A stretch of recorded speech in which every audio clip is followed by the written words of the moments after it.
Programa Simples Assim. Celular pode provocar diabetes? Distúrbios emocionais também podem me deixar diabética? Pois é, existem coisas estranhas que estão sendo estudadas justamente por serem associadas à doença. E isso é muito preocupante. Mas calma, nós vamos responder estas e outras dúvidas daqui a pouquinho, ouvindo, olha só, uma das maiores autoridades do país sobre o assunto. Nós vamos falar sobre diabetes e uma série de outras coisas, mas já vai compartilhando esse conteúdo aí com quem também se interessa pela diabetes ou pelo diabetes, como queira? Então, bora compartilhar e saber mais. Porque agora a gente convida para a nossa conversa o professor Dr. Durval Ribas Filho, que além de clínico geral, endocrinologista e nutrólogo, é também o presidente da ABRAM, a Associação Brasileira de Nutrologia, e um dos profissionais, um dos experts mais ouvidos em todo o Brasil e também em outros países sobre assuntos como síndrome metabólica, obesidade e diabetes. Seja bem-vindo, doutor Durval. É uma honra e uma alegria tê-lo com a gente no Simples Assim. Obrigada. Obrigado, Gislane. Obrigado a todos que estão nos assistindo e sempre lembrando que o diabetes, que é uma doença crônica, uma doença que requer tratamento o resto da vida, ele está atingindo hoje cerca de 9,5% da população brasileira. Então veja que hoje é muito comum o seu vizinho, o seu amigo, alguém da família que é portador ou portadora de diabetes. Então, é uma doença que efetivamente aumentou muito nos últimos anos e, logicamente, um dos motivos básicos é, infelizmente, por causa do aumento da prevalência da obesidade, né? Lembrando que nós temos dois tipos, né, Gislaine? Um deles que é mais jovenzinho, criança, onde o pâncreas não produz o hormônio insulina, e o outro que, com o passar do tempo, as pessoas vão tendo resistência à ação dessa insulina e, consequentemente, vão desenvolver diabetes, ou seja, um excesso de açúcar no sangue. Então, existem essas duas vertentes. Logicamente que os jovenzinhos que têm diabetes, que nós chamamos de tipo 1, eles precisam fazer uso de insulina. E o tipo 2, que é depois dos 40, 50 anos, esse, na maioria das vezes, não tem necessidade de fazer insulina.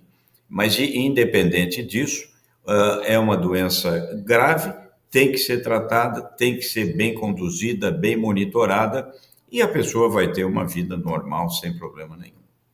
Eu ia mesmo perguntar a diferença dos dois tipos de diabetes, o 1 ou o 2. Quer dizer, então, que as crianças, quando apresentam esse tipo de doença, a doença diabetes, na infância, é o tipo 1 sempre, doutor Durval? É sempre porque é uma doença autoimune, ou seja, é como se o sistema imunológico, ele acha que o pâncreas é um corpo estranho e ele ataca as células que produzem insulina, que nós chamamos células beta-pancreáticas ou células de Langerhans. Então, a partir do momento em que o sistema imunológico não reconhece o pâncreas, não reconhece as células que produzem insulina como um componente normal, e sim como se fosse um corpo estranho, ele ataca, e ao atacar, deixa o pâncreas de produzir insulina, essas células deixam de produzir insulina. Então, há necessidade, sim, de fazer uso da insulina sempre. Diferente do tipo 2, que na maioria das vezes não requer insulina. Isso porque ele não é causado diretamente por um problema autoimune, ou seja, o sistema imunológico não ataca diretamente essas células, mas sim por uma resistência à ação biológica da insulina. A gente chama de resistência insulínica. Então, nesse caso, nós temos que usar alguns medicamentos que vão facilitar, que vão favorecer para enfrentar essa resistência à insulina e, consequentemente, a insulina transportar a glicose para dentro da célula, mesmo porque o alimento, o nutriente básico da célula, para nós, para a nossa sobrevivência, é justamente a glicose, é justamente o açúcar. Doutor Duval, a gente sabe que, a gente citou aqui no comecinho da conversa que existem algumas pesquisas, alguns estudos que estão apontando causas que antes eram impensáveis para startar, disparar diabetes nas pessoas. E aí, antes de falar dessas causas que eu achei realmente muito estranhas, como, por exemplo, o uso do celular, eu queria perguntar ao doutor se o distúrbio emocional, as pessoas que têm altos e baixos, muito estresse, elas podem ter diabetes? Existe diabetes emocional? Não, o que existe é que uma pessoa que eventualmente ela tenha um gene ou alguns genes relacionados ao diabetes, ou seja, se ela tiver um gatilho, a expressão genética, a expressão desses genes vai se manifestar. Então, se eu tenho uma predisposição a diabetes e de repente eu tenho um estresse, tensão, nervosismo, uma situação incomum, eu vou de alguma maneira liberar um hormônio que chama cortisol, que na verdade é um hormônio contrarregulatório, e vou ficar liberando em excesso. E isso pode ser um gatilho para que o diabetes se desenvolva, ou seja, um gatilho para que a expressão gênica, a expressão genética, a nossa genética do diabetes se manifeste. Então, não é que diretamente o lado emocional é que fez com que a pessoa ficasse com diabetes, mas o gatilho para que a expressão gênica, genética, se manifestasse e aí sim a pessoa fica diabética. Para sempre, doutor Durval, não tem cura? O diabetes é uma doença crônica e é irreversível. Alguns estudos tentaram mostrar que se houvesse uma redução drástica com relação à ingesta de carboidratos, as pessoas poderiam reverter o diabetes. E isso até aconteceu durante 1 ano, 2 anos. Mas, infelizmente, ninguém consegue, na verdade, ficar sem os carboidratos, que é uma fonte de energia muito grande, né? Os carboidratos, que isso é o pão, macarrão, pizza, lasanha, arroz, etc. E aí, a partir do momento que também um outro estudo mostrou que se você ingerir durante muito tempo menos de 45% de carboidratos por dia, ou mais que 65%, você tem uma tendência a aumentar a sua taxa de mortalidade. Olha que interessante. Bom, então nós precisamos efetivamente dos carboidratos, nem pouco e nem muito. No caso específico da reversão do diabetes, esse estudo ele até mostrou que foi possível, mas durante um tempo muito curto. Ou seja, infelizmente não há como reverter, pelo menos até o momento, ou até que existe aí alguma célula, alguma terapia celular que possa reverter essa situação. Doutora, a gente sabe que existem muitos trabalhos e muitas pesquisas para desenvolver medicamentos que possam ajudar as pessoas que têm diabetes. Então, medicamentos que controlam, medicamentos que amenizam os sintomas e assim por diante. Os últimos, os mais recentes, apresentaram bastante inovações e avanços. E eu assisti a uma entrevista falando sobre a insulina inalada, porque muitas pessoas, doutor, têm medo da agulha. E o paciente que tem que fazer a introdução de insulina diariamente, é óbvio que ele vai se furar. E aí, como é que é essa insulina inalada? Ela é recente ou eu vi muito tarde? E ela é boa mesmo? Não, a insulina inalada, ela é antiga. E ela, inclusive, ela foi colocada no mercado há mais de 10 anos atrás, mas infelizmente não evoluiu. Por vários motivos. Um deles é que a máquina, o aparelho, o dispositivo para você fazer a inalação, ele era grande, ele era enorme, ele não tinha praticidade. A outra foi que o manuseio, a maneira de usar era muito complexa, muito complicada, os pacientes tinham dificuldades. E aí sim, agora, depois de todo esse tempo de pesquisa, e justamente baseado nesses equívocos que aconteceram naquela oportunidade, está sim aí sendo, e praticamente logo, logo já estará no mercado, disponibilizar essa insulina inalatória, que certamente para aqueles que têm medo de agulha vai ser um avanço maravilhoso. Mas é bom também que se saiba que já tem a insulina semanal. Ela está também sendo em breve lançada, inclusive no Brasil, e é uma insulina que você usa uma vez por semana. Portanto, aqueles que têm ojeriza por agulhas, todos os dias, pelo menos 4 vezes por mês, não vai ter tanto problema, não é mesmo, Gislaine? Então, é um avanço, com certeza, e vai trazer uma série de benefícios para esses pacientes portadores da doença obesidade. Com certeza. A Agora eu queria doença entrar na... diabetes. Agora é isso. Vamos entrar na seara, doutor Durval, dessas ideias aí, desses estudos que apontam possíveis causas inusitadas para startar o diabetes. Tem uma reportagem que foi publicada que fala que usar luzes, ou celular, ou tablet, à noite, né, no escuro, poderia provocar diabetes. Não, na verdade, isso é indiretamente, porque a pessoa que eventualmente usa muito a tela no período da noite, ela não vai ter um sono adequado.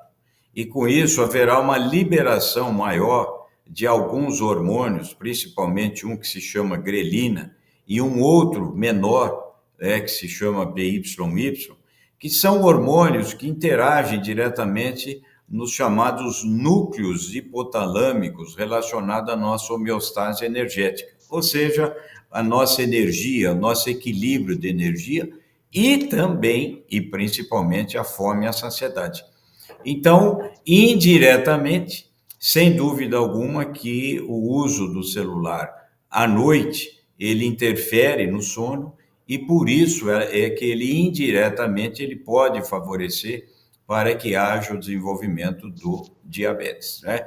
Uma coisa está muito clara, é com relação à obesidade, quem não dorme bem certamente vai desenvolver sobrepeso e obesidade.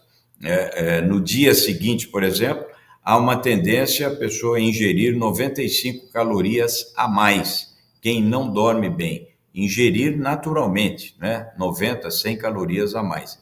E é lógico que a obesidade está vinculada à resistência insulínica, e resistência insulínica significa diabetes. Então veja que uma coisa leva a outra, e por isso mesmo que não é recomendável que as pessoas à noite, ao invés de dormir, fiquem olhando na telinha, pode sim interferir para o diabetes, indiretamente. E sobre essas questões de causas, né, do diabetes, a gente já tem outras entrevistas aqui no canal com o Dr. Durval. Vai lá na playlist do Dr. Durval e sapeia lá, tem várias outras conversas importantes que podem te falar também sobre causas como hereditariedade e assim por diante. Doutor, tem um estudo agora que fala de 4 causas que são inusitadas, tá? Foi uma matéria, inclusive, publicada na internet. E aí fala que pessoas que fazem a dieta sem glúten, sem necessidade, podem startar diabetes. A dieta sem glúten, ela, de certa forma, virou aí uma moda, né? Um modismo, né? O glúten, que é uma proteína do trigo. Mas, quando a pessoa reduz a ingesta de glúten, na verdade, também indiretamente, ela está reduzindo alimentos que têm fibras. E a fibra, tanto a solúvel quanto a fibra insolúvel, as chamadas fibras dietéticas, elas são fantásticas, maravilhosas, para que o açúcar seja absorvido de uma forma mais lenta, mais gradual, mais fisiológica. Quando você, por exemplo, ingere um açúcar refinado e esse açúcar ele é absorvido, imediatamente o pâncreas é obrigado a fabricar insulina. Isso nós chamamos de incursões insulínicas, que não é fisiológico. E aí você, de certa forma, está forçando o pâncreas a produzir insulina de uma maneira que ele não deveria, de uma maneira, entre aspas, até agressiva. Então, essas incursões insulínicas, para quem ingere fibras dietéticas, frutas, verduras, legumes, efetivamente reduz essas incursões insulínicas. Portanto, você não agride o pâncreas e você protege para o não desenvolvimento de diabetes.